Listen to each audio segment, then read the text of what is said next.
Hello guys, how are you. कैसे हैं आप सभी लोग।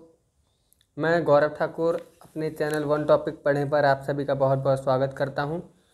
तो जैसा कि आप सभी जानते हैं कि हमारे यूपी टेट के एग्ज़ाम को लगभग 2 दिन बाकी रह गए हैं। संडे में एग्ज़ाम है, तो साथ ही उसकी कुछ प्रैक्टिस भी कर लेते हैं चाइल्ड डेवलपमेंट एंड पेडागोजी से। ये का जो प्रीवियस ईयर का क्वेश्चन पेपर है, उसमें आपको यहाँ सामने क्वेश्चन के साथ उसके आंसर साफ साफ यहाँ पर लगे हुए आपको दिखाई दे रहे होंगे।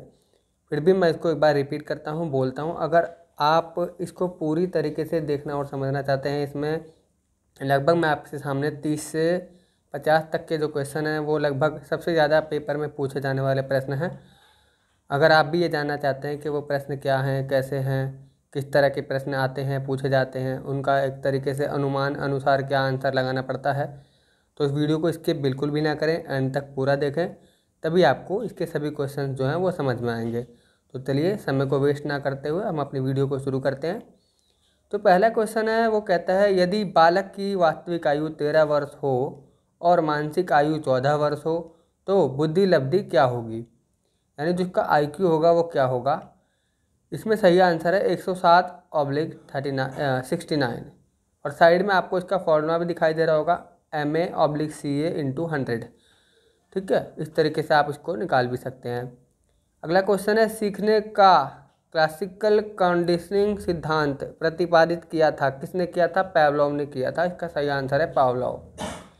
नेक्स्ट है, बाल अपराध का कारण है माता पिता में अनबन रहना। यह भी एक बहुत बड़ा बाल अपराध का कारण है, जो कि आजकल हम हर परिवार में सामान्य देखने को मिलता है। नेक्स्ट क्वेश्चन की तरफ बढ़ते हैं। क्वेश्चन नंबर हम आपके सामने हैं इस समय 4 पर, और 4 क्वेश्चन क्या कहता है, इसको थोड़ा सा और अच्छी तरीके से ओपन कर लेते हैं, तब आपको ज़्यादा अच्छे से दिखेगा और समझ में आएगा। बालकों के मुफ्त अनिवार्य शिक्षा अधिकार अधिनियम 2009 में निम्न में से किस पर ध्यान नहीं दिया गया है? 14 वर्ष के पश्चात शिक्षा व्यवस्था किस प्रकार की होनी चाहिए, इस पर ध्यान नहीं दिया गया है। अगला है, निम्न में से कौन सा चरण शोध को क्रियात्मक अनुसंधान बनाता है? नंबर बी, प्रोग्राम का क्रियान्वयन एवं मूल्यांकन। यानी कि आप जो भी कुछ बच्चे को करा रहे हैं, बता रहे हैं, समझा रहे हैं, उसको आप मूल्यांकित करें, क्रियान्वित करें। NCF 2005 में कला शिक्षा को जोड़ने का उद्देश्य है, वो क्या है? ऑप्शन नंबर सी, सांस्कृतिक विरासत की सराहना करना, यानी जो भी हमें विरासत में मिला, यानी पुरानी जो संस्कृति हमें सिखाती है, बताती है, उसको डेवलप करना। अब क्वेश्चन नंबर 7 क्या कहना चाहता है, यहाँ पर आते हैं। क्वेश्चन नंबर 7 की तरफ बढ़ते हैं। क्वेश्चन नंबर 7 है, विकास कभी भी ना समाप्त होने वाली प्रक्रिया है। यह विचार संबंधित है किससे? निरंतरता के सिद्धांत से संबंधित है।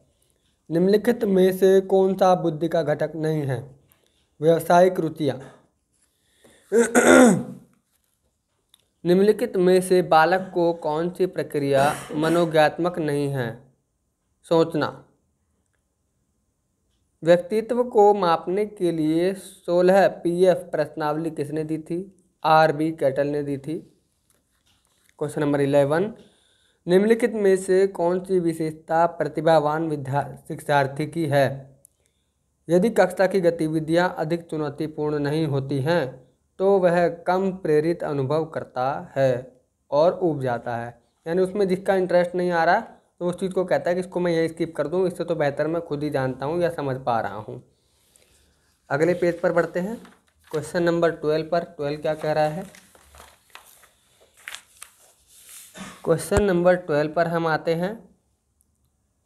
विशेष आवश्यकता वाले बच्चों को शामिल करना क्या है? शिक्षण के प्रति दृष्टिकोण विषय वस्तु और धारणा परिवर्तन की अपेक्षा रखता है। समस्या समाधान नहीं है, समस्या समाधान यानी प्रॉब्लम सॉल्विंग इज नॉट, यानी क्या नहीं है? संगीत संबंधी योग्यता के बारे में नहीं है। प्रासंगिक अंतबोध परीक्षण व्यक्तित्व को मापने की क्या है? प्रक्षेपीय विधि है। क्वेश्चन नंबर बात करते हैं 15 की। निम्नलिखित में से कौन सा सृजनात्मकता की ओर ले जाता है? अपसारी चिंतन।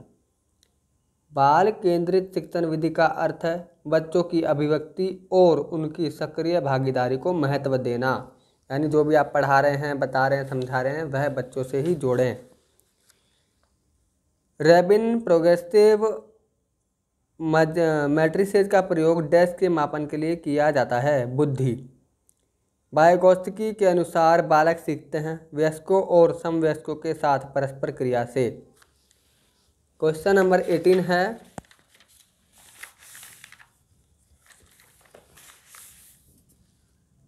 किस मनोवैज्ञानिक के द्वारा सर्वप्रथम बुद्धि परीक्षण का निर्माण किया गया? यह किया गया था अल्फ्रेड बीने के अनुसार, जो कि 1904 में किया गया था। क्वेश्चन कभी कभी ये भी पूछ लेता है कि किस सन में किया गया था, तो आप 1904 को लगा सकते हैं। एक शिक्षक द्वारा प्रतिभाशाली बालकों के उत्थान हेतु कौन सा प्रयास किया जाएगा? विशिष्ट कक्षाएं व प्रोत्साहन होना चाहिए। शिक्षा के अधिकार अधिनियम 2009 में शिक्षक के लिए प्रति सप्ताह न्यूनतम कार्य घंटों की संख्या क्या है? तो 45 इसका सही आंसर आएगा।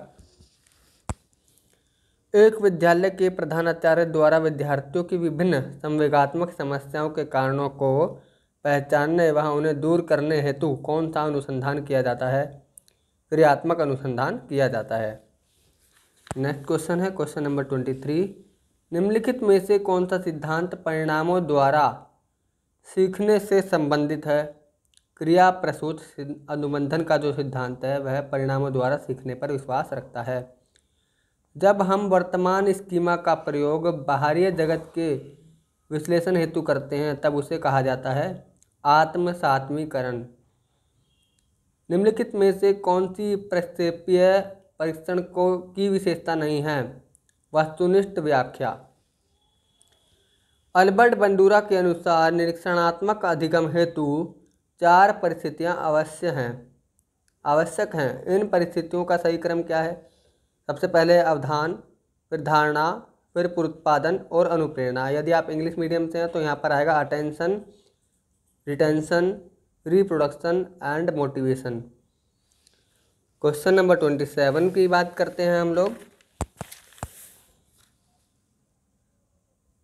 सिगमंड फ्राइड के अनुसार अचेतन मन की विशेषताओं को ज्ञात करने की सर्वाधिक उपयुक्त विधि कौन सी है? इसमें आएगा स्वप्न विश्लेषण।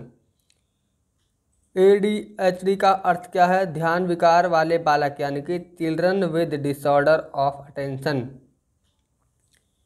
एक परीक्षण जो व्यक्ति की किसी या एक या अधिक क्षेत्रों में उनकी विशेषताओं और कमियों को व्यक्त करने के लिए बनाया गया है, क्या कहलाता है? निदानात्मक परीक्षण। यानी उसमें कौन सा गुण है, कौन सा नहीं है, क्या वो पसंद करता है, क्या वो नहीं करता है, इससे पता चल जाता है। भारतीय संविधान में कौन से संशोधन द्वारा शिक्षा का अधिकार सम्मिलित किया गया था?